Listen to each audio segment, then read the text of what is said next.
গোয়েন্দা বিভাগের লোক আছে এখানে বহু।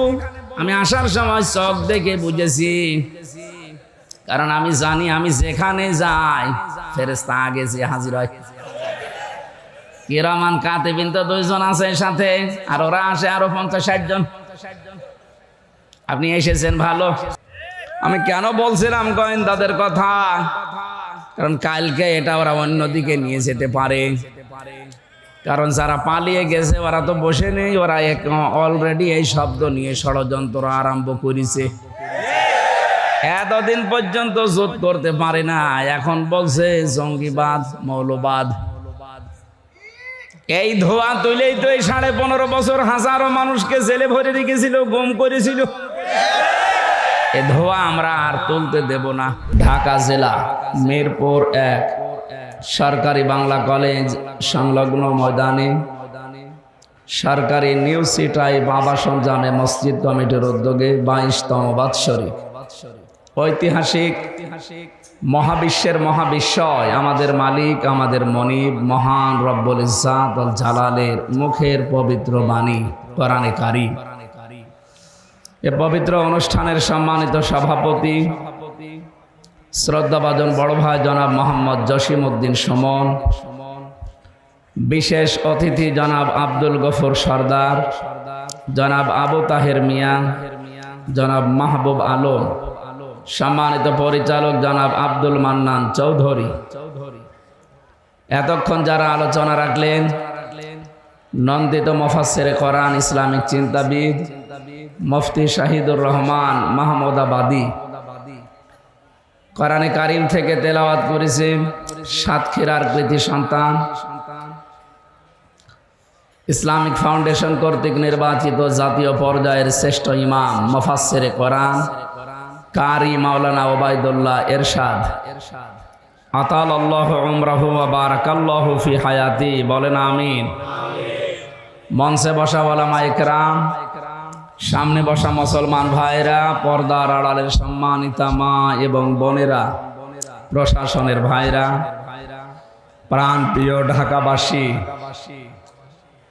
আল্লাহর দরবারে শুকরিয়া জানাচ্ছি যিনি একটা জগদ্দল পাথর আমাদের বুকের উপর থেকে নামিয়ে দিয়েছেন।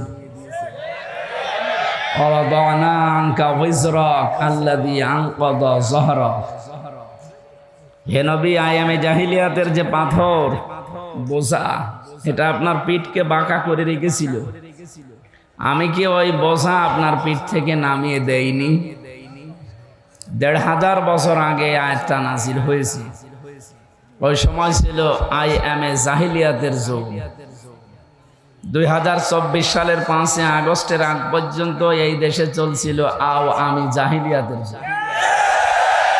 শব্দ দুইটা প্রায় কাছাকাছি, আইএমএ আর আওয়ামী, কাজ কারবারও প্রায় এক।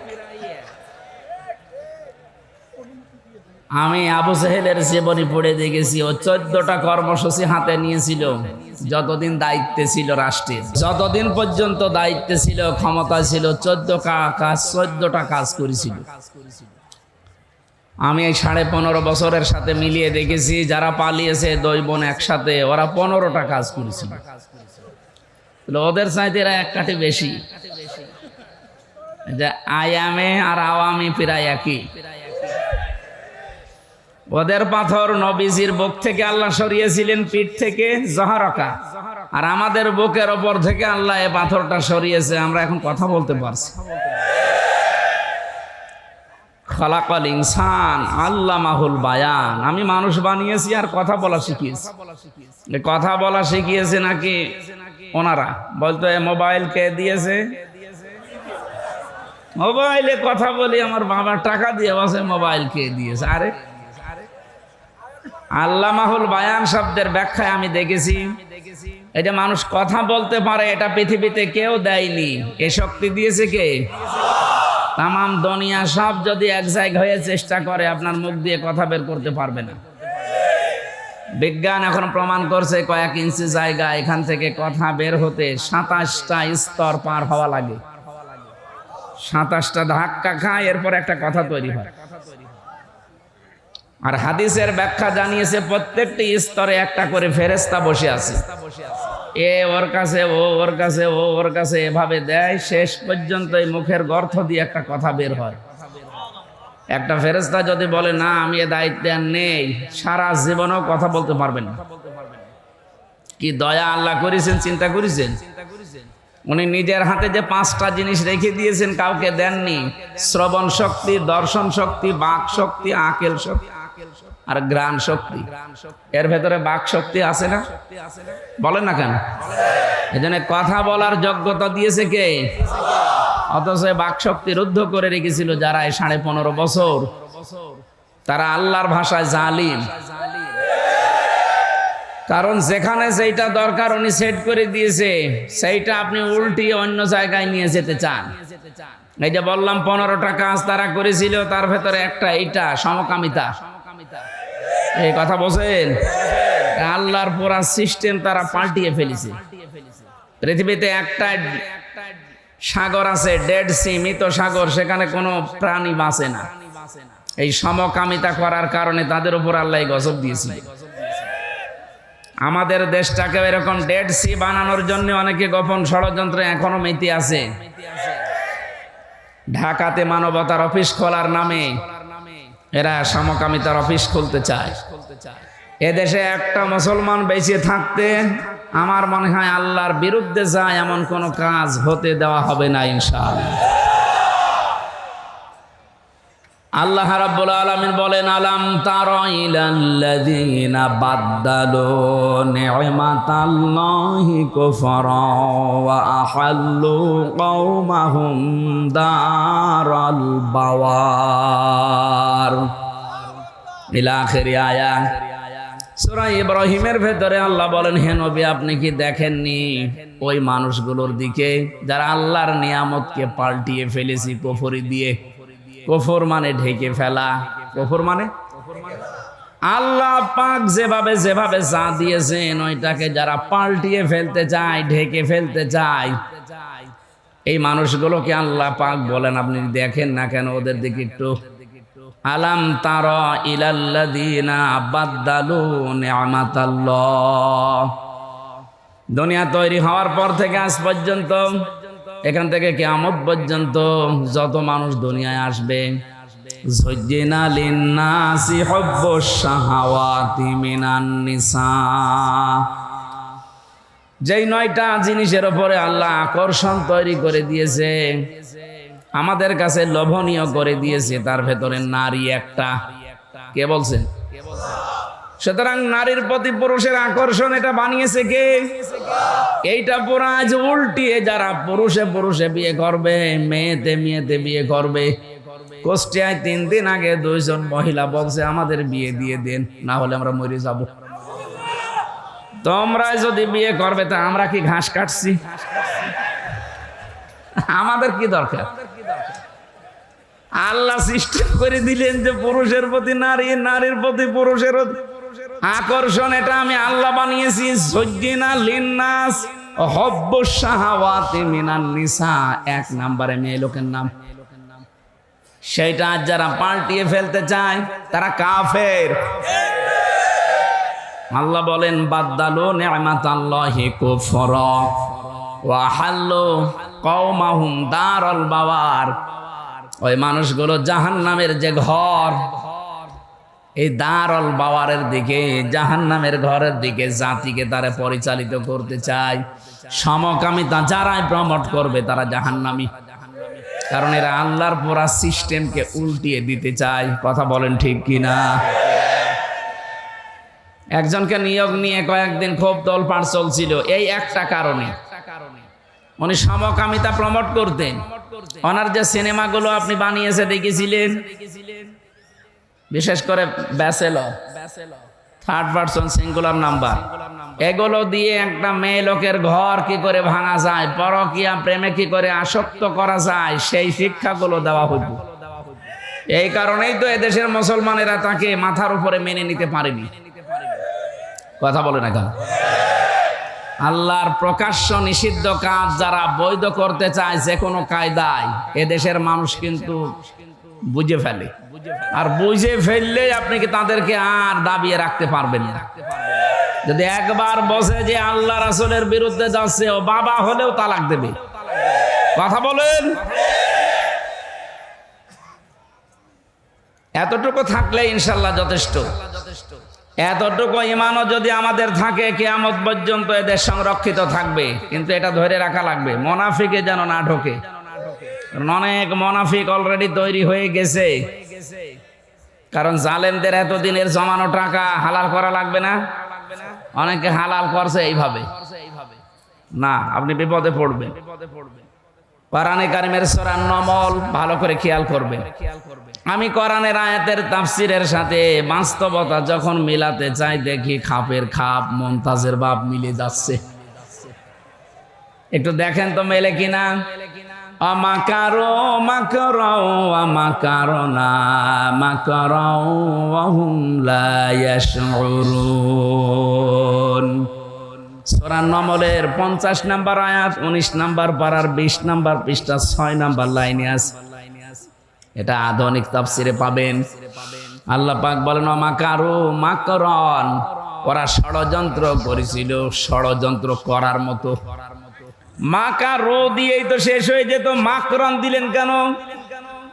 আল্লাহ পাক বলেন এমন ষড়যন্ত্র ওরা করেছিল 1500 বছর আগে আয়াতটা নাযিল হয়েছে। এটা লূত নবীর ওই কাহিনীকে আল্লাহ তুলে ধরেছেন।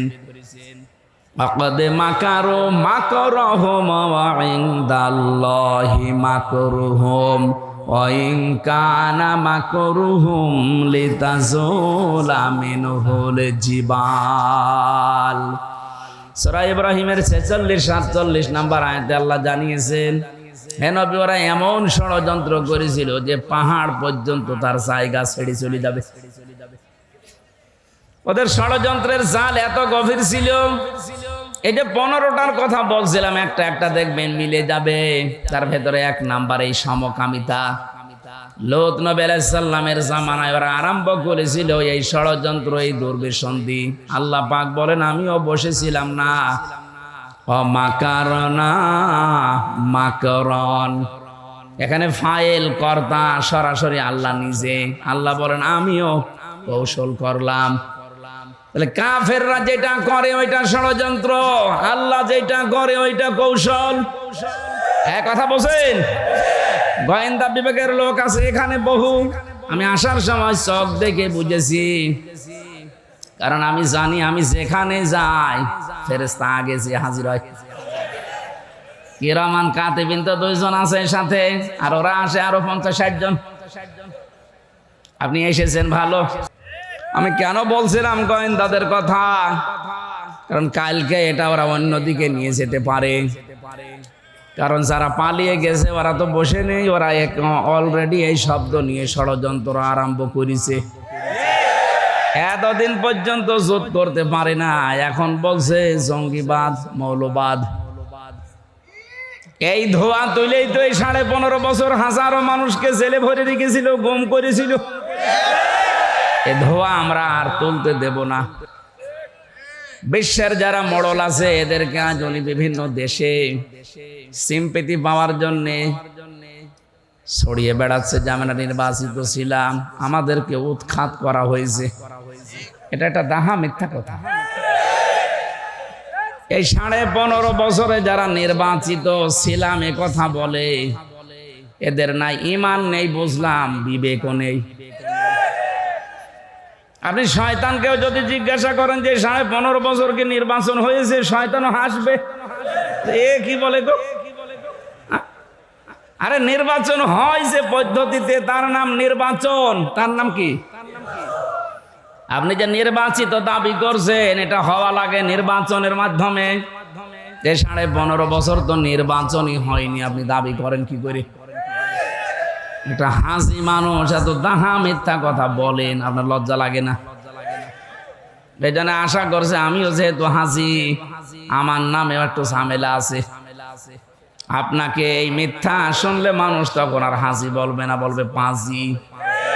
ওটা আবার আমার গায়েও লাগতে পারে, এই জন্য আমি নিজের বাঁচানোর জন্য বললাম হাসি হয়ে আর মিথ্যা বললেন না। কথা বলেন না কেন? এই জন্য এখান থেকে আমি যেটা পেয়েছি, হুয়া জিতাবাকুম ওয়া মা জাআলা আলাইকুম ফিদ্দীনি মিন হারাজ। আল্লাহ পাক বলেন তিনি সে আল্লাহ যিনি তোমাদেরকে নির্বাচিত করেন। তাহলে নির্বাচিত করার দায়িত্ব কার? পদ্ধতি হচ্ছে নির্বাচন। লক্ষ লক্ষ নবীর উম্মত থেকে আল্লাহ নির্বাচন করে করে আমাদেরকে নির্বাচিত করে এই দুনিয়ায় পাঠিয়েছেন। কথা বলেন না কেন? আপনি আল্লাহর সিস্টেম ওই 15 বছরে পাল্টিয়ে ফেলেছিলেন। আল্লাহ যে একটা সিস্টেম দিয়েছিল যে নির্বাচনের মাধ্যমে নির্বাচিত হয় আমার উম্মতে মুহাম্মদীরা, সেইটাও পাল্টিয়ে আন্দাজে দাবি করতেন আমরা নির্বাচিত, অথচ নির্বাচন দেওয়ার আগে আপনি 154 জন ঘোষণা দিয়ে দিয়েছেন। এতটুকু শেষ করেননি, দিনের ভোট রাতে করে ফেলেছেন। নির্বাচন হলো কবে? আর একবার তো আমি ছেলেছিলাম না, আমি জানতা। আপনি মিথ্যা কথা আর বলবেন না, কারণ তামাম দুনিয়ায় আপনার কথাগুলো গেলে মানুষ এখন মনে করে ও মনে হয় পাগল হয়ে গেছে। আর পাগল হওয়ারই কথা। এক মুরব্বী লোক দৌড়াচ্ছিল উর্দু শ্বাসে, ছেলের সাথে পথে দেখা, ছেলে বলছে আব্বা এত জোরে কোথায় যাও? বলছে ওরে ভাই গরু হারিয়েছে। টের তো পাও না, গরু হারিয়েছে। চিন্তা করছে কি হইলো, বাবা আমারে ভাই বললো মানে? বাড়িতে এসে বলছে আম্মা আমি মরে যাব। কেন? আব্বা আমারে ভাই ডেকেছে। কি বলিস? মানুষের সামনে আব্বা আমারে ভাই বলিছে, আমি আর জীবন রাখবো না। ঠিক আছে আগেও আসো। বাড়িতে আসার পরে বলছো গো তুমি নাকি ছেলেকে ভাই বলে ফেলিছো। বলছো ওরে মা গরু হারালে ওরকম হয়। 60-70 টাকার একটা গরু হারিয়ে গেলে যদি ছেলেকে ভাই বউকে মা বলে ফেলে, এত বড় বিশাল সাজানো বাগান হারিয়ে গেছে, ওর মাথা ঠিক থাকে? এই জন্যই তো মিথ্যা কথা বলছে। কি বলবে না বলবে এখন আর দিশা পাচ্ছে না। এই জন্য আমরা আশা করবো হাসি হয়ে যেন আর মিথ্যা কথা বলবেন না। হাসির পাত্র তো হয়েই আছেন সারা দুনিয়ায়। সারা দুনিয়ার মানুষ জানে যে 15.5 বছরে নির্বাচন হয়নি। কথা বলেন না কেন? আপনি গণতন্ত্র হত্যা করেছেন, আর আপনি এখন গণতন্ত্র মানুষ কন্যা সেজেছেন। আমার যেটা বলার জন্য আমি এ পর্যন্ত এসেছি, খুব খেয়াল করে শুনবেন। এই পৃথিবীতে ইসলাম প্রতিষ্ঠার জন্য ইসলামপন্থীরা যেটা করবে এটা হচ্ছে কৌশল, আর ওইটাই যদি কাফেররা করে ওইটা হবে ষড়যন্ত্র। এইটাই প্রমাণ। অমাকারু মাকরাও অমাকারনা মাকরন, 4টা শব্দ দেখেন একরকম। 2টার ফাইল আল্লাহ নিজে আর 2টার কাফের। কাফেরদের বেলায় এই শব্দ হবে সন্ত্রাসী, আর আল্লাহর বেলায় হবে এটা জিহাদ। আমরা মুসলিমরা যা করি বিশ্বে অন্যায় দূর করার জন্য আমাদেরটা জিহাদ, আর আপনারা যা করছেন ওইটার নাম সন্ত্রাস। আল্লাহ পাক বলেন আমি নিজে ষড়যন্ত্র আমি কৌশল করেছিলাম। অহুম লা ইয়াশউরুন, ওরা টেরও পায়নি যে কিভাবে কি হয়ে গেল। ফানজুর কাইফা কানা আকিবাতু মাকরিহিম। আল্লাহ পাক বলেন নজর করে দেখেন এই ষড়যন্ত্রকারীদের পরিণাম আমি আল্লাহ কি করেছিলাম। এবার যারা আলেম আছেন তাদেরকে বলছে আন্না দাম্মারনাহুম। আন্না এটার ফাইল আল্লাহ নিজে, দাম্মারনা এর কর্তা আল্লাহ নিজে, এরপর আবার হুম দিয়েছেন। আল্লাহ পাক বলেন আমি নিজে তাদের শিকড় কেটে দিয়েছি, ধ্বংস করে দিয়েছি। কওমাহুম আজমাইন, তাদের পুরা জাতিকে আমি শেষ করে দিয়েছি জালেমদের। এবার একটা গোপন কথা বলছি যেটা আমার মনে হয় 5 তারিখের সাথে মিলে যাবে। খুব খেয়াল করে দেখেন তো মেলে কিনা। এটা সূরা নমলের 52 নাম্বার আয়াতে আছে ফাতিলকা বুয়ুতুহুম খাবিয়াতাম বিমা যালামু। এখানে তিলকার আগে ফা আছে, আর বেগের আমার অনুযায়ী ফা শব্দটা 19টা অর্থে ব্যবহার হয়। কি আমি কি বানিয়ে বলছি? আলেম যারা আছে তারা তো জানবে। আল্লাহ যেন তার এই কুদরতি আঙ্গুল এভাবে দেখিয়ে বলছে, বাংলার মানুষেরা এই সেই ঘর, এই সেই এক বচন দেননি, বাইতুন না বুয়ুত, বহু বচন, এরপরে হোম দিয়েছেন। আল্লাহ বলেন এই সেই ঘর, এই জালেমদের ঘর এইগুলো। বিমা জলামু, এদের জুলুমের কারণে আমি আল্লাহ এই ঘরের অবস্থা কি করেছি জানেন? মাঝখানের শব্দ আছে খবিয়াতান, গৃহ শূন্য করে দিয়েছি, ওজাড় গৃহ বানিয়ে দিয়েছি, জনশূন্য করে দিয়েছি, মরুভূমি বানিয়ে দিয়েছি, নিকৃষ্ট এবং পদদলিত বানিয়েছি। খবিয়াতান মানে সার শূন্য করে দেওয়া। আপনি দেখেছেন আগস্টের 5 তারিখের পরে বিকাল 5টা বাজতে বাংলার যত জালেমের ঘর আর অফিস ছিল সব পরিত্যক্ত হয়ে গেছে। এটা করেছে কে? কাদের দ্বারা? এ দেশের জনগণের দ্বারা। আল্লাহ বলেন, হে নবী, এই সেই ঘরগুলো আপনি কি দেখতে পান না? এই সেই ঘর খবিয়াতান, আমি ওজাড় গৃহ বানিয়ে দিয়েছি, পরিত্যক্ত করে দিয়েছি। বিমা জলামু, এই জালেমদের জুলুমের কারণে। এই আয়াতটা যে কত বাস্তব এটার প্রমাণ আপনি দেখবেন কুষ্টিয়ার হানিফ সাহেবের বাড়ি। এই 3 দিন আগে আমি আসার সময় দেখলাম বাড়ির পায়খানার প্যান পর্যন্ত মানুষ খুলে দিয়ে চলে গেছে। এখন ওইটা জাতীয় টয়লেট হয়ে গেছে। একবারে 8-10 জন করে যাচ্ছে আর বিভিন্ন দিকে মুখ দিয়ে আল্লাহ রাস্তায় কাজ করছে। মানুষের জামাত বদ্ধ হয়ে শুরু হয়েছে। আমি চিন্তা করলাম 8-10 জন একসাথে যাচ্ছে কি করে? কারণ আছে। কয়েকদিন আগের পেপারে দেখলাম ওই যে বড় ঘর যেটা ঢাকাতে, এত আবেগ নিয়ে মানুষ সেখানে যেত, চুমা খেত ঘরে, অথচ ঘরটা এখন পরিত্যক্ত। 3 মাসের ব্যবধানে ওইটা এখন টয়লেট হয়ে গেছে।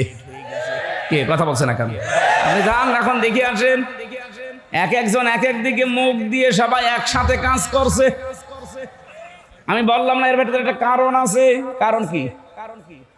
16 সালে হজে গিয়েছিলাম, কাবা শরীফ তাওয়াফ শেষ করার পরে আমি একটু উপরে গেলাম, যে দেখি পেটে চরম ব্যথা।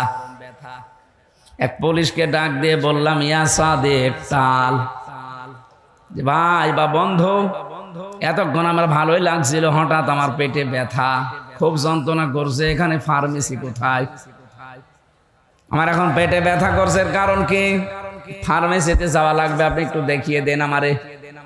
পুলিশ আমারে বলছে, ইয়া হাজি ওল হজ্জা তাই না বিলা দুকা। ও হাজি, দেশ কোথায়? যে তুমি বাংলাদেশ। বাংলাদেশ থেকে এসেছি। পুলিশ আমারে ওর ভাষা দিয়ে বলছে, হাজি আপনি জানেন না এটা কোন জায়গা? না তো। আবু জেহেলের বাড়ি। আপনি এখনো পায়খানা না করে দাঁড়িয়ে আছেন, তাড়াতাড়ি করেন। পায়খানা করে দেখি সত্যি আমার পেটের ব্যথা ভালো হয়ে গেছে। আল্লাহ যেন আমাকে হাতে ধরে বসাতে চাচ্ছে, হামজা এত টাকা খরচ করে আসলে আরে শয়তানের বাড়ি পায়খানা না করে চলে যাবা, তাড়াতাড়ি করো। আমার তো মনে হচ্ছে ঠিক 2024 সালের 5 আগস্টের পর থেকে অনেকের বিভিন্ন রোগ দেখা দিচ্ছে, এ রোগ ভালো হওয়ার জন্য এখন এই কাজ করছে। এর পরের শব্দটা আমি বলার জন্য পর্যন্ত নাই আমি আসতাম না। এবার আসেন, এর শিক্ষাটা কি? আল্লাহ পাক বলেন, ইন্না ফি যালিকা লাআয়াতাল লিকওমিন ইয়ালামুন। মাঝখানে লাম আছে, এটা লামে তাকিদ। আল্লাহ পাক নিজে গ্যারান্টি দিচ্ছেন এর ভেতরে শিক্ষা আছে। কি আছে? কাদের জন্যে? লিকওমি ইয়ালামুন, যারা জ্ঞানী, এই জাতির জন্য শিক্ষা এখানে আছে। এখন আমার প্রশ্ন, শিক্ষাটা কি? মুফাসসিরিন ইকরাম জবাব দিয়েছেন, শিক্ষা এই, আল্লাহ পাক যখন কোন এলাকাকে খবিয়াতান বানিয়ে দেন তাদের জুলুমের কারণে, পরবর্তীতে যারা ওই জায়গায় বসবে তারা যেন চিন্তা ভাবনা করে জীবন চালায় যে আমরাও যদি জালেম হয়ে যায় আমাদেরও বাড়ি ঘর কিন্তু এরকম পরিত্যক্ত হয়ে যাবে। এই জন্য আগামীতে যারা চেয়ারে বসবেন তারা চিন্তা ভাবনা করে চালাবেন। এ জালেমদের 15 বছরের এত বড় শিকড় যদি আল্লাহ কেটে দিতে পারে, ফাকতি আদাবিরুল কওমিল্লাযিনা যালামু আলহামদুলিল্লাহি রাব্বিল আলামিন। বলেন আল্লাহু আকবার। আল্লাহ বলেন জালেমদের শিকড় কেটে দেওয়া হয়ে গেছে। কে বলছেন? এদের এত বছরের শিকড়, আপনি একটা টাকান ইউনিয়ন থেকে শুরু করে একেবারে আন্তর্জাতিক লেভেল পর্যন্ত এমন কোন জায়গা নেই জালেমদের শিকড় ছিল না। এইগুলো যদি আল্লাহ কেটে দিতে পারে, আগামীতে যারা বসবে তাদের শিকড় কাটতে আল্লাহর দেরি হবে। আল্লাহ পাক শুধু বলবেন কোন, ইন্নামা আমরুহু ইযা আরাদা শাইআন আইয়াকুলা লাহু কুন ফায়াকুন। আমি যখন কোনো কাজের ইরাদা করি, ইচ্ছা করি, কিছুই করা লাগে না, শুধু কোন বলি, ফায়াকুন হতে 1 সেকেন্ডও দেরি লাগে না। 1:30 থেকে 5:30, 3.5-4 ঘন্টার ভেতরে যদি সারা বাংলাদেশের 630টা থানা জালেমদের যত বাড়ি ছিল আমার জানা মতে একটাও নেই। কিছু না কিছু হলেও কাজ, দরজা জ্বালানোর কাজ ভাঙা হয়েছে, এখন পরিত্যক্ত হয়ে পড়ে আছে। চুয়াডাঙ্গায় যিনি ছিলেন সেলুন, চুল কেটে বেড়াতো। সেলুন মানে কি? চুল কাটে না। এই লোকের বাড়ি ঘরের অবস্থা দেখেছেন, অথচ কি দাপট ছিল এ 15 বছরে। কত কিছুর মালিক হয়ে গিয়েছিল নামে বেনামে, মানুষ তার নাম পর্যন্ত পাল্টিয়ে দিয়েছিল এলাকায়। কি সুন্দর নাম তার, সোলাইমান হক জোয়ারদার সেলুন। ওরা নামই পাল্টিয়ে নাম দিয়েছে হনুমান। হ্যাঁ, এই যে হোসাইন আছে, জিজ্ঞাসা করেন, ওর বাড়ি ওখানে। ওর নাম এখন আর কেউ সেলুন বললে চেনে না, ওর নাম বলা লাগে। হনুমান কোথায়, তার বাড়ি কোনটা মানুষ দেখিয়ে দেয়, এই যে সেই জাতীয় টয়লেট। 3 মাসে যদি এই অবস্থা হয়ে যায়, 3 বছর চাইতে দেন, এদেশে জালেমদের একটা চিহ্নও থাকবে না। আমাদের শিক্ষা এখান থেকে, আমরা যেন জালেম হয়ে না যাই, কারণ জালেমদের বিরুদ্ধে সরাসরি মামলা দেবে আল্লাহ নিজে। সূরা শূরা 25 নম্বর পারা 6 নম্বর পৃষ্ঠার 12 নম্বর লাইনের 42 নম্বর আয়াতের প্রথম অংশে আছে, ইন্নামাস সাবিলু আলাল্লাযিনা ইয়াযলিমুনান নাস। অবশ্যই আমি আল্লাহ মামলা দায়ের করব দুনিয়ায় যারা মানুষ হয়ে মানুষের উপরে জুলুম করে। ইয়াযলিমুনাল মুসলিমুনা আল্লাহ দেয়নি, দিয়েছে। ইয়াযলিমুনা মুজারে, বর্তমান ভবিষ্যৎ, প্রেজেন্ট ফিউচার। আল্লাহ মুসলিমুনা না দিয়ে নাস দিয়েছেন একবারে। মানুষ হয়ে যারা মানুষের উপরে জুলুম করেছেন এতদিন, তারা আল্লাহর মামলার আসামি। বিশ্বজিৎ কি মানুষ ছিল না? এক কথা বলছে না কেন? সে মুসলমান না, কিন্তু সে তো মানুষ। বলেন কি করে মারলেন তাকে? আমার সাথে জেলে ছিল ওই ছেলেটা, খুলনায় বাড়ি, ওই যে 18 মাইল নাকি আছে না ভাই, ওখানে বাড়ি ওর, শাওন। আমি বললাম আপনি এইভাবে কপ মারলেন কি করে? বলছে আমার মাথা ঠিক ছিল না। মাথা ঠিক ছিল না, কি হয়েছিল বলো? উপর থেকে আমাদেরকে যা জানিয়েছি আমরা তাই করেছি। ছেলেটা বারবার বলছিল, ভাই কিসের জামাত, কিসের শিবির, আমি মুসলমানই না, আমি আপনাদের মতো হাফ হাতা না, আমি ফুল হাতা। হ্যাঁ, ও ফুল হাতা না।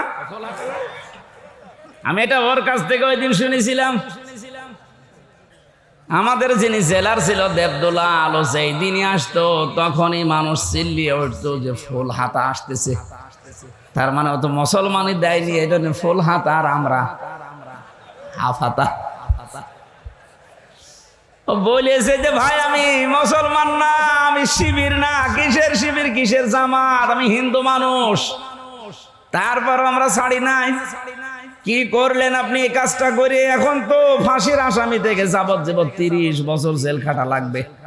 জীবনটা শেষ হয়ে গেল জেলখানায়। যে আমি এতটুকু অনুধাবন করেছি, অন্যায় করার পরে যদি সাজা হয়ে যায়, তার পাশে আর কেউ থাকে না।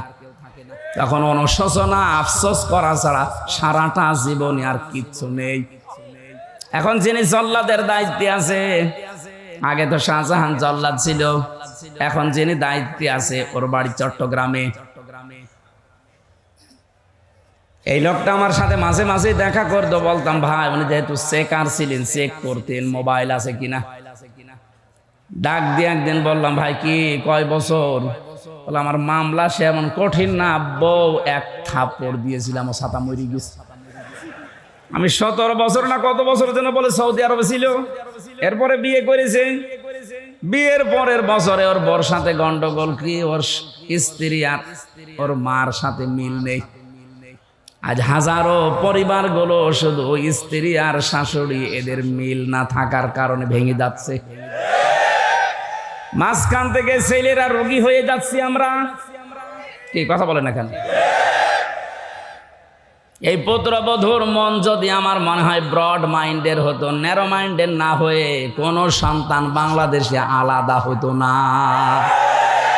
বৃদ্ধাশ্রম বানানো হচ্ছে এখন জেলায় জেলায়। কালকেই যেখানে ছিলাম ঝিনাইদহ শৈলকুপায় একটা বৃদ্ধাশ্রম উদ্বোধন করে আসলাম। সেই দিন গিয়েছিলাম নীলফামারী কিশোরগঞ্জ থানা, বলে চলেন বৃদ্ধাশ্রম দেখি আসি। যে দেখি এই কোলে 20 জন, এই কোলে 20 জন মার বাবা বসে আছে। এদের চোখের দিকে তাকিয়ে আমি বুঝেছি প্রতিটি সন্তান তার, প্রতিটি মা বাবা ছেলে মেয়ের জন্য বরদোয়া দিচ্ছে। এই জন্য তো শুধু আমি সন্তান আমি দায়ী না, ওবায়দুল্লাহ এরশাদ দায়ী না।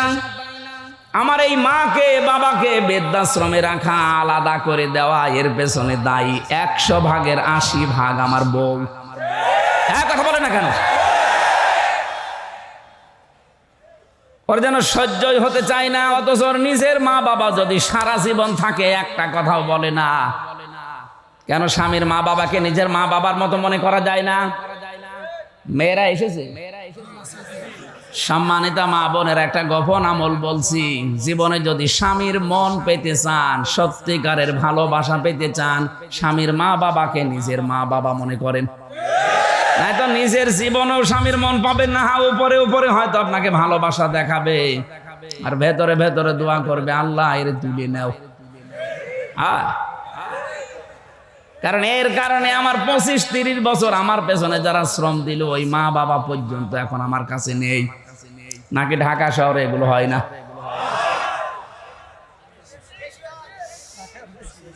ঢাকাবাসী কোন মহিলা, কোন স্ত্রী যদি চায় যে আমার স্বামী আরো বেশি দিন বেঁচে থাক, আমার স্বামীর সম্মান, আমার স্বামীর সন্তান, আমার স্বামীর এই প্রভাব প্রতিপত্তি, টাকা পয়সা এগুলো আরো বেড়ে যাক, নবীজি বলেন ওই মহিলার উচিত তার স্বামীকে সব সময় তাকিদ দেওয়া, স্বামী তুমি যাই করো না কেন রক্তের সম্পর্কগুলো অটুট করো।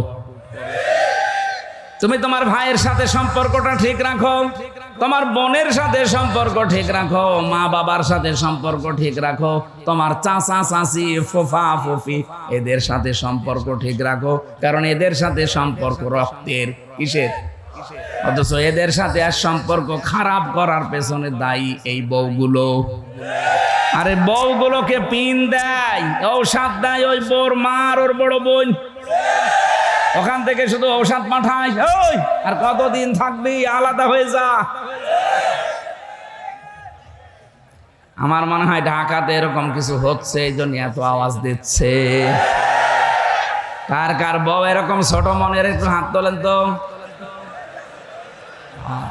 না আছে, এই যে কোন জাহান্নামে আছে আপনি টের পাচ্ছেন না, আমি টের পেয়েছি। এটা ক্যামেরাটা একটু ওইদিকে ঘোরাও, ওরে তামাম দুনিয়ায় দেখাক যে আল্লাহর ওলি একটা পাওয়া গেছে। না ভাই, খুব ঝামেলা আছে। এতদিন পর্যন্ত মেয়ে লোক ক্ষমতায় ছিল, এই জন্য নারী নির্যাতনের আইন খুব কড়াকড়ি। চাচা এরশাদ একবার গিয়েছিল, কিন্তু পুরুষ নির্যাতনের আইন ও ছাতা ছেলে করেনি। ও যদি একটু শক্ত আইন করে যেত তো পুরুষ নির্যাতনেরও আইন আছে।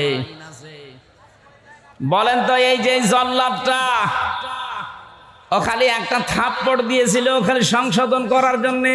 বউ শুধু কারণে অকারণে মায়ের সাথে তর্কাতর্কি করতো, মাকে কিছু দিলেই বউ রাগ করতো। শেষ পর্যন্ত বলছে আমি যে একটা থাপ্পড় দিলাম যে আমার টাকা আমার মাকে দেব, তোর কি? ছাতা মরে গেল, অথচ আজ আমি 30 বছর জেল খাটতেছি।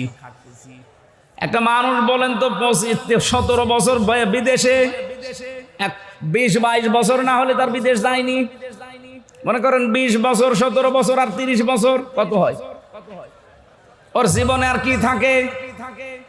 এজন্য জেলখানার একটা অভিজ্ঞতা আপনাকে আমি বলছি শিক্ষার জন্য। আবেগে পড়ে কোনো কিছু করতে যাবেন না।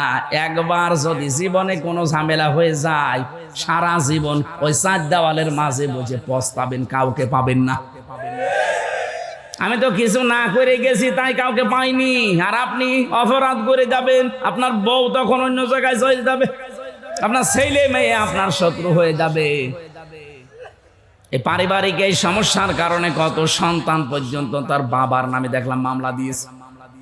কে ভাই আপনাকে মামলা দিয়েছে? কে বলে আমি আমার ছেলে, ওর মাকে নাকি আমি মেরে ফেলেছিলাম। বলেন নাউজুবিল্লাহ। এটা শুধু পারিবারিক জীবন গেল, সামাজিক আছে, রাজনৈতিক আছে, আন্তর্জাতিক কিছু নিয়ম আছে। আমরা যেন সতর্ক থাকি। যদি কোনো কারণে কোনো অপরাধের সাথে জড়িয়ে আবেগে হোক, কারো নির্দেশে হোক, একবার যদি আপনি চলে যান, শাস্তি পেয়ে যান, তখন ওই নেতাকে আর খুঁজে পাবেন না। আমার ভাইরা, আমি যেটা বোঝাতে চাচ্ছিলাম, তাহলে আমাদেরকে আজকে থেকে জুলুম, এখান থেকে একেবারে পুরা জীবন মুক্ত হওয়া লাগবে। নাই তো আমি কিন্তু আল্লাহ মামলার আসামি হয়ে যাচ্ছি। পুলিশের কাছে বাধা দিলে হয় পুলিশবাদী কেস, আর মানুষের উপরে জুলুম করলে হয় আল্লাহবাদী কেস। মানুষের উপরে জুলুম করলে কেস করবে কে?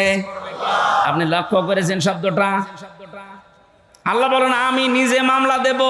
মামলার বাদী যত বড় হয় মামলা তত কঠিন হয়। আমাদের নামে মামলা দিয়েছিল রাষ্ট্র। যদি এরশাদ ভাই দিত সলিমদ্দি, আমি 3 দিনও আটকে রাখতে পারতো না। যত টাকা লাগে টাকা পয়সা দিয়ে বেরিয়ে চলে আসতাম, কারণ আমি আকিস গ্রুপে চাকরি করতাম। কয় টাকা লাগবে আপনি বলেন? এমন মানুষ মামলা দিয়েছে, টাকা না লাল দাগ দিয়েছে, যতবার চলবেন মামলায় জামিন হবে না। এই জন্য মামলার বাদী যত বড়, কেস তত কঠিন হয়। এখানে আল্লাহ পাক নিজে মামলার বাদী জালেমদের বিরুদ্ধে। সুতরাং এই 15.5 বছরে 1628টা চেয়ারে যারা ছিল এই দেশে, প্রত্যেকেই আল্লাহর মামলার আসামি। কেউ ডাইরেক্ট, কেউ ইনডাইরেক্ট, এরা আল্লাহর মামলার আসামি।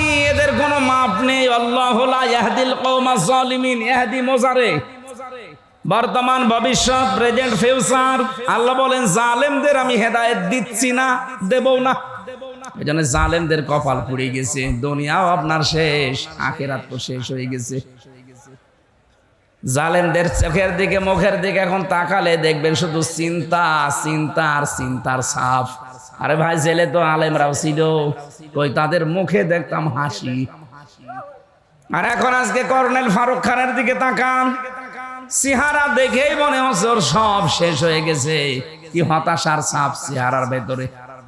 কোরআনে কারিম আল্লাহ 1500 বছর আগে ওদের এই মুখের ছাপের কথা জানিয়েছে। আল্লাহ পাক বলেন সূরা আনামের 44 নম্বর আয়াতের মাঝের অংশে এটা আছে, হাত্তা ইযা ফারিহু বিমা উতু আখাযনাহুম বাগতাতান ফাইযাহুম মুবলিসুন। ওরা যখন আল্লাহর দানকৃত নিয়ামত পেয়ে আনন্দে আত্মহারা হয়েছিল, হঠাৎ করে আমি আল্লাহ তাদেরকে ধরলাম। এদেরকে ধরেছে কে? ছাত্র জনতা মিলে শুধু ধরে নাই, আল্লাহ বলেন আমি ধরেছি ওদেরকে। ফাইযাহুম মুবলিসুন, ওরা হতাশ হয়ে গেছে, ওরা নিরাশ হয়ে পড়েছে। ওদের চেহারার দিকে আপনি তাকিয়ে দেখবেন যত রকমের চিন্তার ছাপ এই চেহারার ভেতরে ফুটে উঠেছে। ইন্নামা নুমলি লাহুম লিয়াজদাদু ইসমা ওয়া লাহুম আযাবুম মুহিন। মানুষের পাপ যখন পরিপূর্ণ হয়ে যায় তখন আল্লাহ তাদেরকে অপমানজনক শাস্তি দেয়। অপমান তো এরকম, মাথায় তো দড়ি আমারও দিয়েছিল, ওদের ওয়াজ মাথায় দড়ি, ওদেরকে দেখলে মানুষ পচা ডিম মারছে, আর আমাদের মাথায় দড়ি দেখলে পুলিশ পর্যন্ত কাঁদতো। এক কথা বলছে না কেন? নিজে দেখেছি, হয়তো বাধ্য হয়ে বাধ্য না কিছু করতে, কিন্তু কাঁদতো। সিসি ক্যামেরার কারণে ওইদিকে তাকিয়ে চোখের পানির দিকে দেখতাম, কাঁদতেছে। আচ্ছা হুজুর, আপনাকে একটু আমি সিঙ্গাড়া কিনে দেবো, ওই যে সিসি ক্যামেরায় ওই শয়তানরা দেখতে পাচ্ছে, ও দেখলেই আমার চাকরি চলে যাবে। কিন্তু আমার সহ্য হচ্ছে না, আমার মনে হয় চাকরি ছেড়ে চলে যায়, উপায় নেই বলে আমি করছি। কিন্তু আপনি আমারে মাফ করে দিয়ে না, আপনার আর কি। আমার মাথায় দড়ি দিয়ে নিয়ে আমি হাসতাম, জালেমদের কাজ কারবার দেখে। কি করছে এরা? শুধু দড়ি দেয়নি, হাতে হ্যান্ডকাপ পেছনে বেঁধে দিত, মাজায় দিত দড়ি, হাত পায়ে দিত ডান্ডা বেড়ি, মাথার উপরে দিয়েছে সেই লোহার টুপি, বুকে দিয়েছে সেই বুলেট প্রুফ জ্যাকেট। মনে হচ্ছে যে কি নিয়ে যাচ্ছে, অথচ কিছুই না। একটা ভীতিপূর্ণ অবস্থান তৈরি করে আলেমদের সাথে অস্ত করত, যেন পরবর্তী প্রজন্ম ভয়ে কেউ আলেম হতে না চায়। জালেমদের কিন্তু জাতে মাতালো তালে ঠিক আছে, ওরা এমন এমন অবস্থা করতো। আরে ভাই, আপনি আল্লামা মামুনুল হককে আপনি জেলে রাখবেন, রাখেন, এত ফষ্টি নষ্টি করার দরকার কি? কি অবস্থায় তারা নিয়ে যেত দেখেছেন? হুইল চেয়ারে করে, লোকটার মাথায় ব্যথা, হাঁটতে পারে না, পায় হাতের মধ্যে সেই কি হাতের ভেতরে ভর দিয়ে তার যাওয়া লাগতো। রিমান্ডে তো আমি ছিলাম, আমি বুঝেছি আপনারা কি করেন। বিভিন্ন অস্ত্র নিয়ে এসে বলতো যে এইগুলো দিয়ে আমরা নখ তুলি। কিছু কিছু মানুষের আমি দেখেছিলাম এত বড় বড় নখ হয়ে গেছে, ওই যাদেরকে আয়না ঘরে রেখেছে, তাও তো এটা 2 নাম্বার। আসলটা যারা আছে এত বড় বড় নখ হয়ে গেছে, চুল দাড়ি গপ দেখলে মনে হচ্ছে ওরে বাবারে জঙ্গল থেকে বেরিয়ে আসতেছে। এই নখ দিয়ে দেওয়ালের সাথে খুশিয়ে খুশিয়ে লিখে রাখতো কাটা কাটা অক্ষরে যে ভাই, যদি কেউ বাইরে যেতে পারেন এই নাম্বারটা একটু জানাবেন যে নাম্বারের লোকটা এখনো বেঁচে আছে। কি করেছেন আপনি বলেন তো? আর আপনি বলেন আমি কি করেছি, আমার পালানো লাগলো। কি করেছেন আপনি টের পাচ্ছেন না? আপনার পাপের বোঝা পরিপূর্ণ হয়ে গেছে, এই জন্য তো আল্লাহ এত অপমান করছে। বিচারপতি মানিকের মতো এরকম একটা হারামি পরে বিচারপতি বানিয়ে পুরাটাই অবিচার করেছে। আর আল্লাহ পাকও দেখিয়েছে, কলার পাতায় শুয়েছে, ওর বিসি উড়ে গেছে, সংসার করার কাজ শেষ। দেখেন কবে শুনবেন যে ওর বউ চলে গেছে, কারণ বিসি না থাকলেও বউ থাকবে। আযাব মহিন শুধু পড়েছি, এটা আমি দেখলাম নিজের চোখে যে আল্লাহ অপমান করে কি করে। এই কথা বলে না কেন? এই জন্য আমি আবার বলছি, আমরা যারা আছি সাবধান, যদি আগামীতে চেয়ার পানও জুলুম করবেন না। তাহলে আপনার বাড়ি ঘর, আপনার অফিস আদালত যতই মজবুত করেন, আল্লাহ কিন্তু ওইটা জনশূন্য করে দেবে। আল্লাহ আমাদের হেফাজত করুন, বলেন আমিন। আমরা আজকে একটা গ্রাম নিয়ে আলোচনা করব, খুব খেয়াল করে মিলাবেন। আমার তো কোরআনের আয়াত পড়লেই মনে হয় এটা কেবল নাজিল হচ্ছে। সূরা নমল থেকে আমরা পড়েছি, এর নামকরণ, ঐতিহাসিক প্রেক্ষাপট, ব্যাখ্যা, অনেকগুলো কথা আছে, মাতৃভাষায় অর্থ, এগুলো সব বাদ দিয়ে দিলাম। আমার 10টার ভেতরে ডাক্তার ঘুমাতে বলেছে, এখন 10:30 বেজে গেছে, তাড়াতাড়ি শেষ করব, এই জন্য আমরা সব বাদ দিলাম। সূরা নাহাল 112 নম্বর আয়াত। আজকের আলোচনার বিষয় গ্রাম। এটা কি গ্রাম নাকি শহর? আল্লাহ রাব্বুল আলামিন এমন একটা গ্রামের, এমন একটা জনপদের উদাহরণ আমাদের কাছে দিচ্ছেন, একটু মিলিয়ে দেখবেন। অবরাবাল্লাহু মাসালান ক্বরিয়াতান কানাত আমিনাতাম মুতমাইন্না। আল্লাহর এই দৃষ্টান্তের দিকে লক্ষ্য করুন।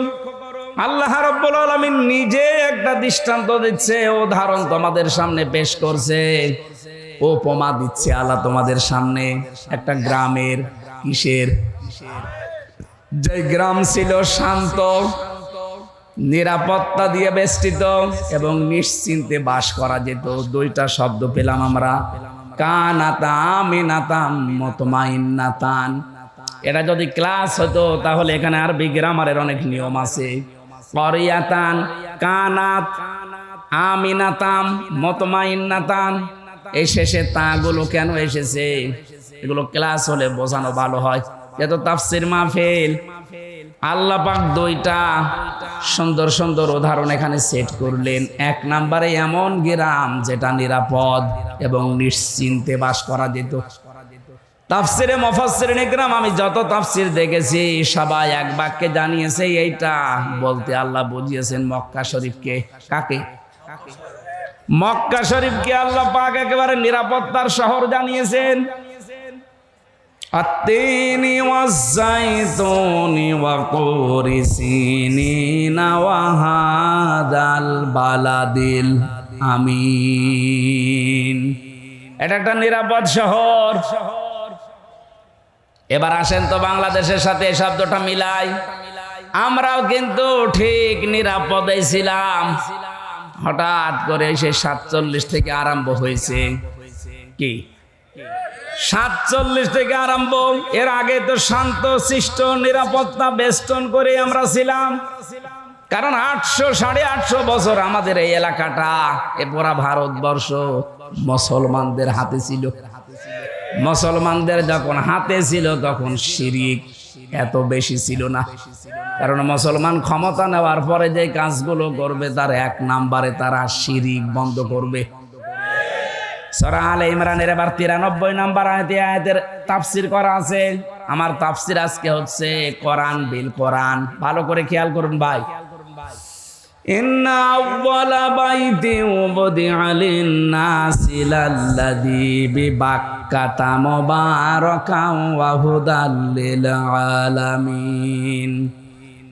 আল্লাহ পাক বলেন পৃথিবীর প্রথম ঘর যেটা প্রতিষ্ঠিত হয়েছে, যেটা বানানো হয়েছে বাক্কায়, মানে মক্কায়। মক্কার প্রাচীন নাম হচ্ছে বাক্কা। এর ভেতরে এক নম্বরে মুবারাকান, বরকতময় করে দিয়েছি আমি আল্লাহ এই ঘরকে। 2 নম্বরে এখানে হেদায়েতের মশাল জ্বালিয়ে দিয়েছি তামাম বিশ্বের মানুষের জন্য। 2টা বিষয় আল্লাহ জানালেন এই ঘর সম্পর্কে, যেটা বরকতময়, এটা হেদায়েতের মশাল।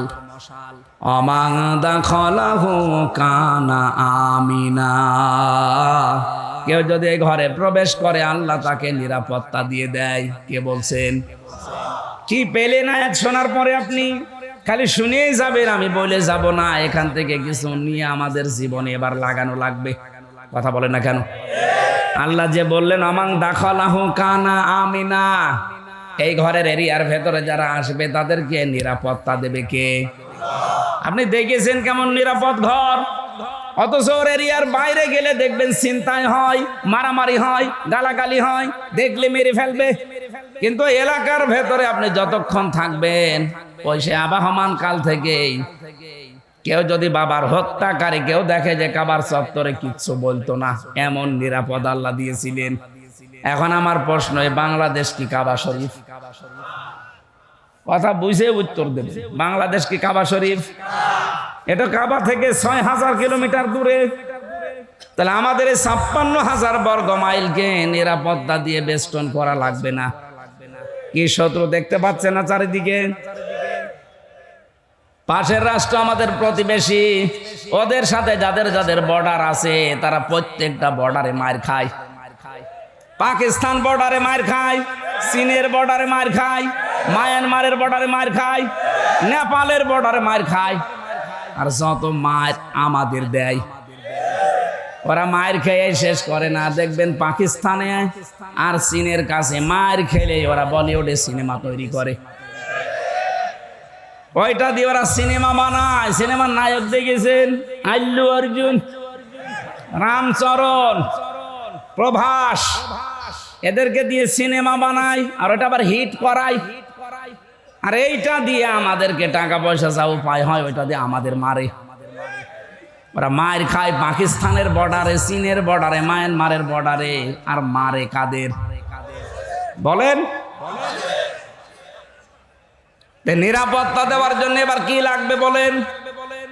আল্লাহ বলেন এই তো কাবা শরীফ না তোমার বাংলাদেশ, 6500 কিলোমিটার দূর। তাহলে এইটাকে যদি নিরাপত্তা দিয়ে ঢেকে রাখতে চাও কি করা লাগবে? এবার আসেন, আমি বলছি সূরা আনআম 7 নাম্বার পারা 17 নাম্বার পৃষ্ঠা প্রথম নাম্বার লাইনের 82 নাম্বার আয়াতের প্রথম অংশে আছে। আধুনিক যে তাফসীর আছে সব মিলাবেন, এটা পাবেন। আল্লাযীনা আমানু ওয়া লাম ইয়ালবিসু ঈমানাহুম বিযুলমিন উলাইকা লাহুমুল আমনু ওয়া হুম মুহতাদুন।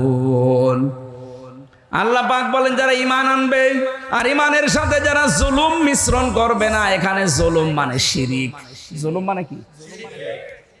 যারা তাদের ঈমানের সাথে শিরিক মিশ্রণ করবে না, আমি আল্লাহ গ্যারান্টি দিলাম উলাইকা, যেন এইভাবে হাত দিয়ে দেখাচ্ছে বাংলাদেশের দিকে যে উলাইকা, এই মানুষগুলো লাহুমুল আমনু, এরা আল্লাহর কাছ থেকে নিরাপত্তা পাওয়ার হকদার।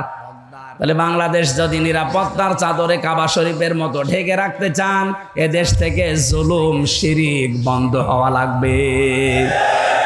এ দেশে শিরিক নেই বলেন? প্রকাশ্য শিরিক চলছে একটা, যে ক্ষমতার উৎস জনগণ, এটা শিরিক। এটা কারা আছেন এই বিশ্বাসে আমি জানি না। হ্যাঁ আছেন আপনারা, আমি জানি অনেকেই আছেন এই বিশ্বাস এখনই পাল্টানো লাগবে। এটা শিরিক, কারণ আল্লাহ যেটা পারে ওইটা অন্য কেউ পারে, এই বিশ্বাস করার নাম শিরিক। আর শিরিক যারা করে তারা মুশরিক। কথা বলেন না কেন? আইন দিতে পারে কে? অন্য কেউ পারে। ক্ষমতা দেখাতে পারে কে? অন্য কেউ পারে। সুতরাং আল্লাহ যেটা পারে ওইটা অন্য কেউ পারে, বিশ্বাস যারা করেন। ক্ষমতার উৎস আল্লাহ বারবার বলছে আন্নাল কুওয়াতা লিল্লাহি জামিয়া কুলিল্লাহুম্মা মালিকাল মুলকি তুতিল মুলকা লিল্লাহি মুলকুস সামাওয়াতি ওয়া মা ফিল আরদ। এরকম 950-এর উপরে আয়াত আছে। ডাইরেক্ট ইনডাইরেক্ট ক্ষমতার উৎস কে? সেইটাকে আজ উল্টিয়ে ফেলেছেন আপনি। আপনি বলছেন না ক্ষমতার উৎস জনগণ। এই বিশ্বাস করেন কারা? আমি জানি না। যারা করেন এখনই মত পাল্টান। আপনার বিশ্বাস যদি এখনই না পাল্টে ওইভাবে মারা যান, আপনি শিরিক করছেন। আর শিরিক করলে আপনি মুশরিক। শিরিক যতদিন এই দেশে চালু থাকবে, আপনি বহির্বিশ্ব থেকে যত রকমের ষড়যন্ত্র আন্তর্জাতিক চলছে, জীবনও আপনি মুক্ত হতে পারবেন না। আমরা একটা গেড়া কলের ভেতরে পড়ে আছি, একদিকে আমেরিকা আর একদিকে রাশিয়া। কোন দিকে যাবেন? যেদিকে যাবেন ওই দিকেই মার খাবেন। রাশিয়ার দিকে ঝুঁকে আসলে আমেরিকা মারবে, আমেরিকার দিকে গেলে রাশিয়া মারবে। আল্লাহ এমন একটা জায়গায় আমাদেরকে রেখেছে যে আমরা দাবার গুটি হয়ে গেছি। এখান থেকে একটাই উত্তরণের পথ আছে। এদেশের 18 কোটি মানুষ ঐক্যবদ্ধ হওয়া লাগবে যে আমরা শিরিক করব না। আর শিরিক কাকে বলে? তাফসীরের ভাষা থেকে বলছি শিরিক বিল জাত, শিরিক বিল সিফাত, শিরিক বিল ইখতিয়ার, আর শিরিক বিল হুকুক। এটা এক একটা আবার 4 প্রকার। 4 4 16 প্রকার। ওই 16 প্রকার শ্রেণী বিন্যাস করলে হয় 24 প্রকার। 24 প্রকার শ্রেণী বিন্যাস করলে হয় 72 প্রকার। 72 প্রকার ভাগ ভাগ করলে তাফসীরে আছে 120 প্রকার। শিন র কাফ, এই শব্দের ভেতরে এতগুলো কথা লুকিয়ে আছে। এক একটা পয়েন্ট আকারে বললে 120 দিন লাগবে। এত কথা শুধু একটা শব্দের ভেতরে আল্লাহ লুকিয়ে রেখেছেন। তাফসীর করতে গেলে সময় লাগে। এই কারণে আল্লাহ রাব্বুল আলামিন আমাদেরকে নিরাপত্তা দেবেন 56,000 বর্গ মাইল। যত রকমের দুশমনী, যত রকমের ষড়যন্ত্র কৌশল হচ্ছে, যত রকমের কোট কৌশল চলছে, সব কিছু থেকে আল্লাহ আমাদের বাঁচাবেন।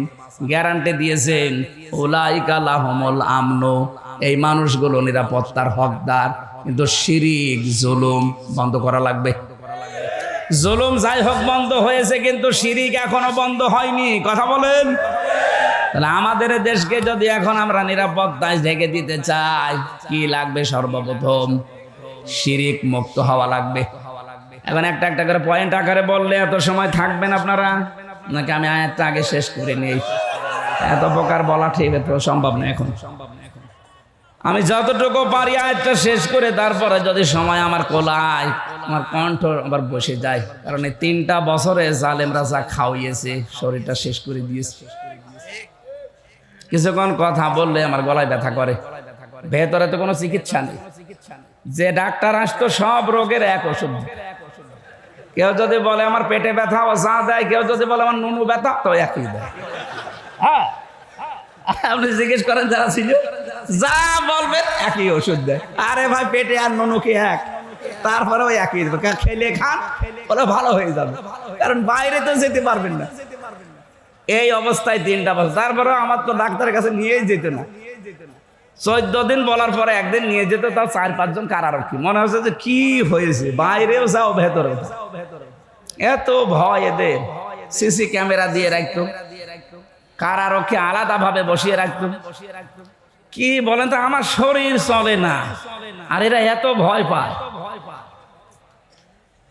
আমি কিন্তু মামুনুল হক সাহেবের মতো হংকার মঙ্কার দিতাম, তাও তো হইতো। আমার এমনি শরীর ভালো না, আর তারপরে ওদের মনে হচ্ছে যে কলিজায় কাপড় উঠে যাচ্ছে। 4-5 জন আমার পেছনে লাগিয়ে রাখছে। ঢাকাবাসী, আমি যে আয়াতের প্রথম 2টা শব্দ আল্লাহ জানিয়েছিলেন যে এমন একটা নিরাপদ শহর ছিল, যেই শহরের 2টা বৈশিষ্ট্য, একটা নিরাপত্তা আর একটা নিশ্চিন্তে বসবাস করা। রব্বুল আলামিন বলেন, ইয়াতিহা রিজকুহা রাগাদাম মিন কুল্লি মাকান। বিশ্বের বিভিন্ন দিক থেকে তাদের দেশে জীবন উপকরণের জন্য যা লাগতো সব আসতো। আরে ভাই, 47-এর আগের ইতিহাসগুলো আপনি পড়ে দেখেন। আমি তো দেখি নাই, শুধু পড়েছি। কি শান্তিতে ছিল তারা, কি অবস্থায় ছিল তারা। 850 বছরে এলাকাগুলো মুসলমান শাসন করেছে। একটা মানুষের ওপরে জুলুম অত্যাচার হয়েছে প্রমাণ নেই। যদি একটু কিছু পাওয়া যেত, সঙ্গে সঙ্গে বিচার হয়ে যেত। বাদশাহ নুরউদ্দিন, বাদশাহ জাহাঙ্গীর, এর কাছে একটা বুড়ি মহিলা তার যুবতী পুত্রবধূকে নিয়ে এসে বলছে, বাদশাহ জাহাঙ্গীর, তোমার এলাকায় আমি বসবাস করি, আমার ছেলেটা প্রশাসনে চাকরি করে। প্রতিদিন রাতের বেলা একটা দুর্বৃত্ত এসে আমারে ভয় দেখায়। আমার এই পুত্রবধূ খুব সুন্দরী, তার ইজ্জত সম্ভ্রম লুণ্ঠন করার জন্য তোমার কাছে বিচার দিয়ে গেলাম। আজকে রাতটা যদি নিরাপত্তা দিতে পারো আমাদের দাও, যদি না দিতে পারো তাহলে আমি সকালে এখান থেকে চলে যাব। যাওয়ার আগে একটা কথা বলে গেলাম, তুমি যে আল্লাহকে বিশ্বাস করো, কিয়ামতের দিন ওই আল্লাহর সামনে তোমার বিরুদ্ধে আমি নিজে মামলা দেব। বাদশাহ জাহাঙ্গীর কোনো কথা বলে না, চলে গেল বুড়ি মহিলার আকবরে। যাওয়ার সময় বলছে, বাদশাহ আমি কিন্তু তোমাকে হতে দেখেছি, জন্ম নিতে দেখেছি, আমার সামনেই তুমি জন্ম নিয়েছো, একটা কথারও জবাব দিলে না। ঠিক আছে, আমি গেলাম। কিয়ামত তো বিশ্বাস করো, কিয়ামতে হবে তোমার সাথে দেখা। রাতের বেলা হযরতে বাদশাহ জাহাঙ্গীর রহমতুল্লাহ আলাইহি উনি চলে গেলেন রাতে ঘোড়া নিয়ে। যে দেখলেন প্রাচীরের কাছে একটা ঘোড়া বেঁধে রাখা আছে, আর ভেতরে আওয়াজ হচ্ছে, বাঁচাও বাঁচাও। উনি নিজের ঘোড়াটা পাশে রাখলেন, পাঁচির টপকিয়ে ভেতরে ঢুকলেন। বুড়ি মহিলাকে ডাক দিয়ে বলে, যে টিম টিম করে আলো জ্বলছে, আলোটা লিভিয়ে দাও। ভেতরে যাওয়ার পরে ওনার পুত্রবধূর শরীরের উপরে যে অত্যাচার চালাচ্ছিল ওই ছেলেটা, ওই দুর্বৃত্ত, নিজে মাথাটার চুল ধরলেন, তরবারি বের করে 1 কপি আলাদা করে দিলেন। বুড়িকে এসে বলে, ঠিক আছে এবার আলো জ্বালাও। আলো জ্বালানোর পরে তিনি দেখলেন, দেখার পরে বললেন, আলহামদুলিল্লাহ। বুড়িকে ডাক দিয়ে বলে, 1 গ্লাস পানি নিয়ে আসো। পানিগুলো তিনি 3 ঢোকে পান করলেন। ডাক দিয়ে বলেন, বুড়ি সকালে আমার সাথে যাবে, দেখা হবে তোমার। সকালে পুত্রবধূ নিয়ে গেছে রাজদরবারে। ডাক দিয়ে বলে, বুড়ি এসেছো, তুমি কি জানো কেন আমি তোমাকে বাতি নিভিয়ে দেওয়ার জন্য বলেছিলাম? বলে, না জানি না। তুমি যখন আমার কাছে নালিশ দিলে, বিচার দিলে, ওই সময় থেকে আমার মনের ভেতরে একটা আশঙ্কা হচ্ছিল যে আমার বাড়ির এত কাছে আমার ছেলে ছাড়া এই দুষ্কর্ম করার সাহস কারো হবে না। মনে মনে ভাবলাম, আমার ছেলে আমারই মেরে ফেলা লাগবে। রাতের বেলা গিয়ে দেখি যখন এই চিৎকারের আওয়াজ, মেয়েটার কণ্ঠের আওয়াজ পেয়ে আমি নিজে বাবা হয়ে আমার সন্তানের গলায় ছুরি লাগাবো কি করে, এই জন্য আলো লিবাতে বলেছিলাম, যেন মায়া আমার সামনে এসে না দাঁড়ায়। এক কপে আলাদা করার পর আমি ছেড়ে দেব, দেই নাই। চিন্তা করলাম আলোতে নিয়ে দেখি আসলে কার মাথা। যে দেখি না ছেলেটা আমার না অন্য কারো, তখন আমি খুশি হয়ে শুকরিয়া আদায় করে ফেলে দিলাম, আলহামদুলিল্লাহ। পানি আনতে বলেছিলাম এই জন্যই, যখন বিচার দিয়েছে ওই দিন থেকে শুরু করে ওই সময় থেকে এ পর্যন্ত এক ঢোকো পানি আমি খাইনি, কারণ তুমি কিয়ামতে বিচার দেবে, আমাকে হুমকি দিয়েছো। নিজের মাথার যে মুকুট আছে বাদশার, ওইটা ওই মেয়েটার বুকের পায়ের ওপরে রাখলেন। পায়ের কাছে রেখে বাদশাহ জাহাঙ্গীর ডাক দিয়ে বললেন, বুড়ি, মুসলমানদেরকে কি মনে করো আমি জানি না, আমার যে মাথার মুকুট, এই এই এলাকাটা আমার বাপ দাদারা মিলে আমরা আজ মুসলমানেরা 850 বছর শাসন করছি।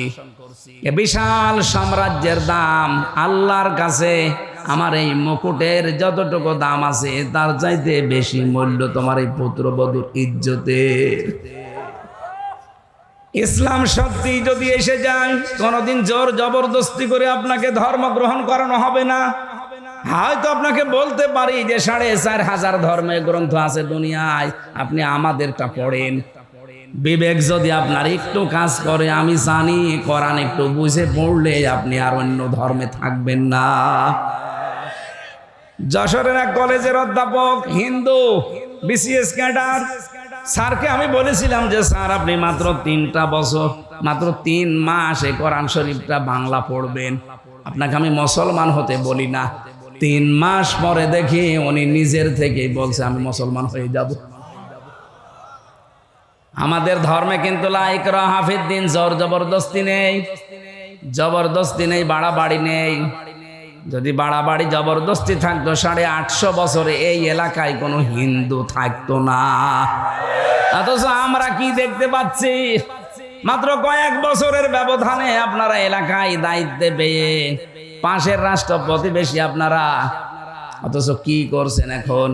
এখানে মিথ্যা ধোয়া তোলেন, আর ভারতে হিন্দুরা মুসলমানদের উপরে অত্যাচার করেন। আপনার আবার মানবতার কথা বলেন, আপনার মুখে মানবতার কথা মানায়। যারা মসজিদ ভেঙ্গে মন্দির বানায়, এক কথা বলেন না কেন? বাংলাদেশে একটা মন্দির ভেঙে মসজিদ বানানো হয়েছে, যদি প্রমাণ দিতে পারেন এ দেশ আপনাদের হাতে আমরা তুলে দেব। আপনারা কি ওদার মনের পরিচয় দেন? এত বড় বিশাল দেশ বলে আপনাদের জায়গা নেই, মসজিদ ভেঙে মন্দির বানানো রাখবে কোন কারণে? মসজিদ গুলো ভেঙ্গে ভেঙ্গে মন্দির না বানিয়ে মানুষের কর্মসংস্থান তৈরি করেন। আপনাদের উপর আল্লাহর দয়া, আল্লাহর মায়া মহব্বত আসবে। আল্লাহ পাক বলেন, এই যে ইয়াতিহা রিজকুহা রাগাদাম মিন কুল্লি মাকান, তাদের কাছে বিভিন্ন দিক থেকে রিজিক আসতো। ওই সময়ের কথা বলছি, সিরিয়া থেকে, ইয়েমেন থেকে, আশপাশের রাষ্ট্রগুলো থেকে জীবন উপকরণের জন্য যা লাগে আল্লাহ সব ওদের মাধ্যমে পাঠাতেন। মানুষের মনোভাবে তৈরি করে দিতেন, তারা মানবতার খাতিরে হলেও পাঠিয়ে দিত।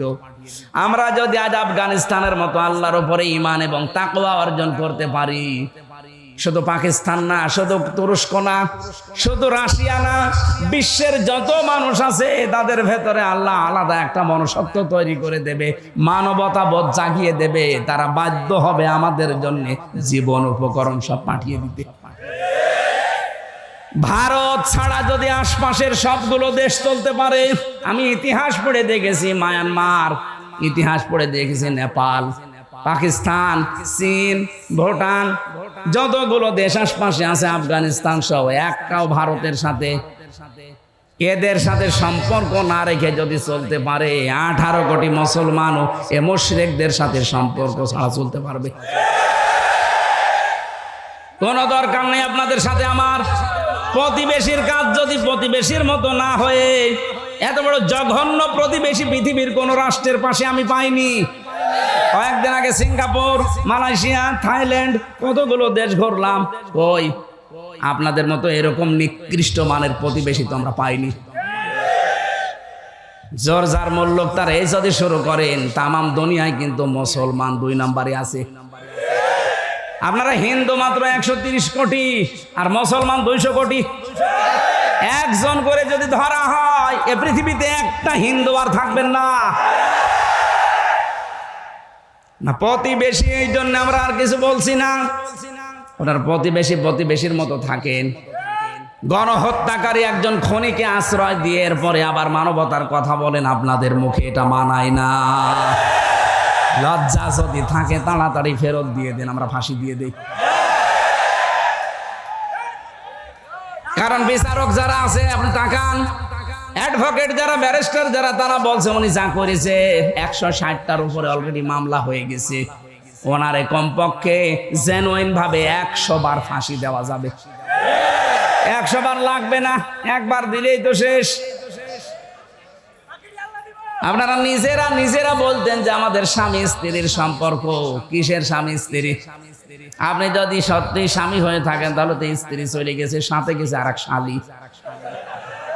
এই দেশ থেকে আমরা যারাই দেখি বিদেশে যাই, তারা রেমিটেন্স যোদ্ধা, তারা টাকা পাঠায়, অথচ এই 2 জন আজ 3 মাস 4 দিন হয়ে গেল একটা টাকাও পাঠায় না। কেউ স্বামীর পকেট মারেন, কেউ দুলাভাইয়ের পকেট মারেন। অন্তত 2 বোন মিলে যদি মাসে 50,000 করে তো টাকা পাঠানো যায়। আমরা ঋণে জর্জরিত হয়ে আছি, আর একটা টাকা 3 মাস 4 দিনে পাঠালেন না, আবার ষড়যন্ত্র করেন। থামেন। আর আপনাদেরকে বলবো, এই গণহত্যার সাথে যারা জড়িত, এ পৃথিবীতে ইতিহাস, হিটলার, চেঙ্গিস খান, এই যে লক্ষণ সেন, যারাই পালিয়ে গেছে পৃথিবীতে মানব হত্যার সাথে যারা জড়িত, তারা দুনিয়ায় আর কোনোদিন ফিরে আসেনি, আসবেও না। এই জন্য ওই ফাঁদে পা দিয়ে আমাদেরকে এসপি সাহেব বলছিল যে মানুষকে জানাবেন, এই ফেসবুকে উন্মাদনায় পা দিয়ে অনেকে আজ উচ্ছৃঙ্খল বিশৃঙ্খল তৈরি করছে, এরা যেন থামে। কিচ্ছু হবে না, সব ষড়যন্ত্র মোকাবেলার জন্য দেশের 18 কোটি মানুষ প্রস্তুত আছে। এখন আর দল বিদল নেই, এখন সব দল এক দল, আমরা হচ্ছে মাজলুম। খালি ওই 14 দল বাদ দিয়ে ওরা তো এখন আর নেই, বাকি আমরা যা আছি 2-1 জন থাকলে ওরা এখন মুসলমান হয়ে গেছে। আমার বংশেরটা আমি বলছি, ওরা তো 100 জনের 98 জন আল্লাহর ওলিকে নবী মানতে, এত শক্ত। কিন্তু এখন এই বিকাল, আগস্টের 5 তারিখের বিকাল 5টা বাজতে আমার মোবাইল করে বলছে, ভাতিজা আমরা সব জামাত ইসলামী হয়ে গেছি। হ্যাঁ, এখন জামাত ইসলামী। আর এতদিন বলতো আমাদের বঙ্গবন্ধু আমাদের নবী,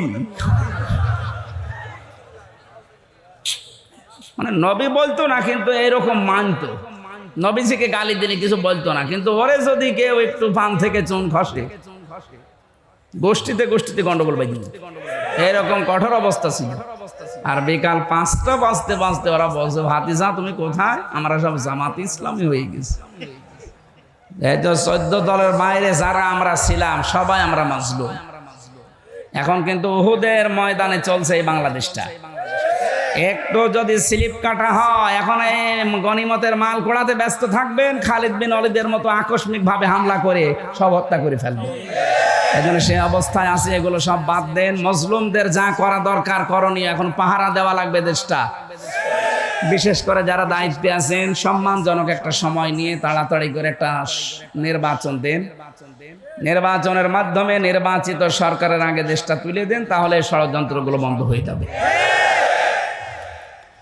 আল্লাহ পাক বলেন, ফাকা ফারাত বিআনউমিল্লাহি ফাযাকাল্লাহু লিবাসাল জুই ওয়াল খাউফি বিমা কানু ইয়াসনাউন। এই মানুষগুলো আমার আল্লাহর নিয়ামতের কুফরি করেছিল। এখানে নিয়ামতের 2টা অর্থ পেয়েছি। 1 নম্বরে আল্লাহর নবী। আল্লাহর নবীকে আল্লাহ কি করে দুনিয়ায় পাঠিয়েছিলেন? নিয়ামত। কি করে বলেন তো? লাকাদ মান্নাল্লাহু আলাল মুমিনিনা ইয বাআসা ফীহিম রাসূলাম মিন আনফুসিহিম। অবশ্যই তোমাদের উপরে যারা মুমিন তাদের উপরে আল্লাহর দয়া এই যে তোমাদের ভেতর থেকে আল্লাহ একজন রাসূল পাঠিয়েছে। অথচ সেই রাসূলকে তারা মিথ্যাবাদী প্রমাণ করেছিল, মিথ্যাবাদী তারা অপবাদ দিয়েছিল। আল্লাহ এর পরের আয়াতে জবাব দিয়েছেন, ওয়ালাকাদ জাআহুম রাসূলুম মিনহুম ফাকাযযাবুহু ফাআখাযাহুমুল আযাবু ওয়া হুম যালিমুন। অবশ্যই তাদের কাছে রাসূল এসেছিল তাদের মধ্যে একজন, কিন্তু তারা তাকে মিথ্যা প্রতিপন্ন করেছিল। এই কারণে আমি আল্লাহ তাদেরকে ধরেছিলাম, কারণ তারা জালেম ছিল। তাহলে জুলুম করার এখানে একটা পদ্ধতি পেলাম, যারা দুনিয়াতে আল্লাহর পাঠানো রাসূলদের সাথে মিথ্যা প্রতিপন্ন করে তাদেরকে কষ্ট দেয়, আল্লাহ পাক তাদের উপরে দুইটা শাস্তি পাঠায়। এক নম্বরে ক্ষুধা, দুই নম্বরে ভয়। আমার প্রশ্ন, এখন রাসূল দুনিয়ায় আছে?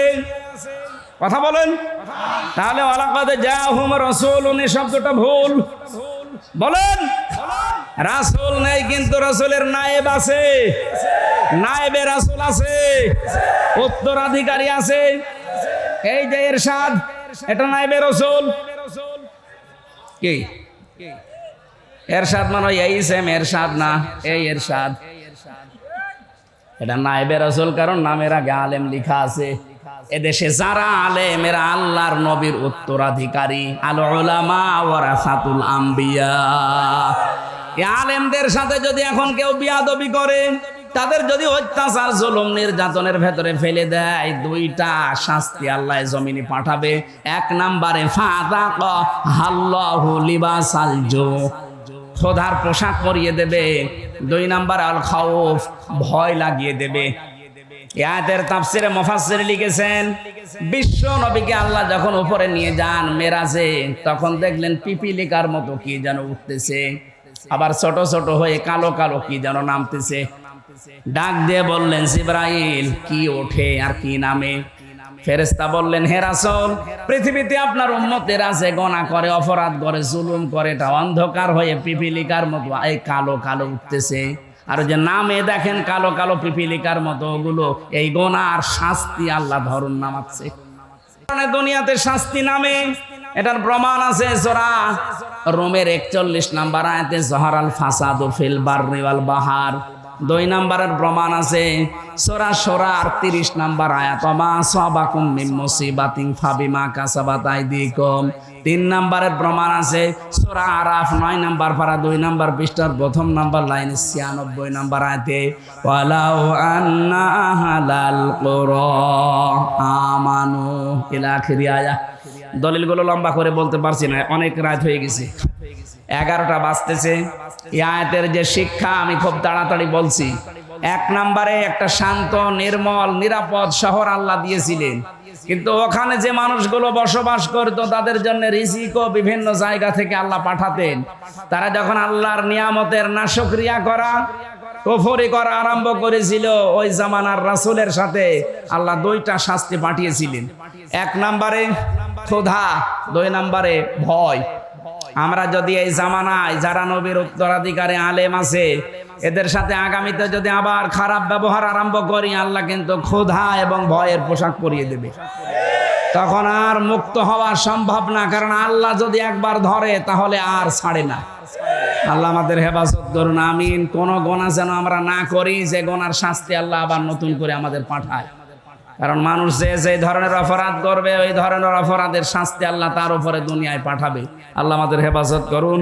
আমি জেলখানায় বসে যে বইগুলো লিখেছিলাম 9টা, বাইরে থাকতে 6টা, ভেতরে থাকতে 3টা, তার ভেতরে একটা আজকে নিয়ে এসেছি। ওই গাড়ি আছে, সাদা গাড়ি, ওখানে পাবেন, স্টেজে আছে কিনা জানি না, নিয়ে যাবেন, শিক্ষিত মানুষদের কাজে লাগবে। মেয়েদের জন্য কিনে নেবেন, মেয়েদের পরিবারের কাজে লাগবে। আল্লাহুম্মা আমিন। লা ইলাহা ইল্লা আনতা সুবহানাকা ইন্নী কুনতু মিনাজ জালিমিন। রব্বুল আলামিন। ঢাকা জেলার মিরপুর 1 বাংলা কলেজ ময়দানের দিকে তাকিয়ে দেখো, লক্ষ মানুষেরা, আমরা নারী পুরুষেরা হাত তুলেছি। কোরআনের কথাগুলো আমরা চাতক পাখির মতো শুনেছি। যতটুকু শুনলাম আমাদেরকে আমলের তৌফিক দাও। সওয়াব যদি দয়া করে দিয়ে থাকো নবীজির রওজায় পৌঁছিয়ে দাও। তামাম দুনিয়ার মাটির নিচে যারা ঈমান নিয়ে ঘুমিয়ে আছে এদেরকে মাফ করে দাও। মাহফিলের সম্মানিত সভাপতি জসিমউদ্দিন সুমন, যুবক মানুষ, কবুল করে নাও। যারা আলোচনা রেখেছেন মুফতি শাহিদুর রহমান, মাওলানা ওবায়দুল্লাহ এরশাদ ভাই সহ যত আলেমরা এখানে কথা বলেছে, আল্লাহ আলেমদের কথা মেনে চলার সুযোগ দাও। মা বোনদেরকে তুমি খাদিজার মতো বানিয়ে দাও। অনেকে স্বামী সংসারে অশান্তিতে আছে, আল্লাহ তুমি শান্তি দিয়ে দাও। আমি সহ যারা অসুস্থ আছি, নারী পুরুষেরা শেফায়ে কামেলা জেলা নসিব করো রব্বুল আলামিন। 3টা বছর জেলখানায় থেকে আমি অসুস্থ হয়ে গেছি, তুমি আমাকে আগের অবস্থায় আবার স্বাভাবিক ফিরিয়ে দাও। মুক্ত জীবনে যখন ফিরিয়ে দিয়েছো, আমার কণ্ঠটা তুমি ভিক্ষা দাও, আমার শরীরকে আগের মতো সুস্থ করে দাও। কোরআনের কথাগুলো সহজ সরল ভাবে তোমার বান্দা বান্দীদের শোনানোর সুযোগ দাও।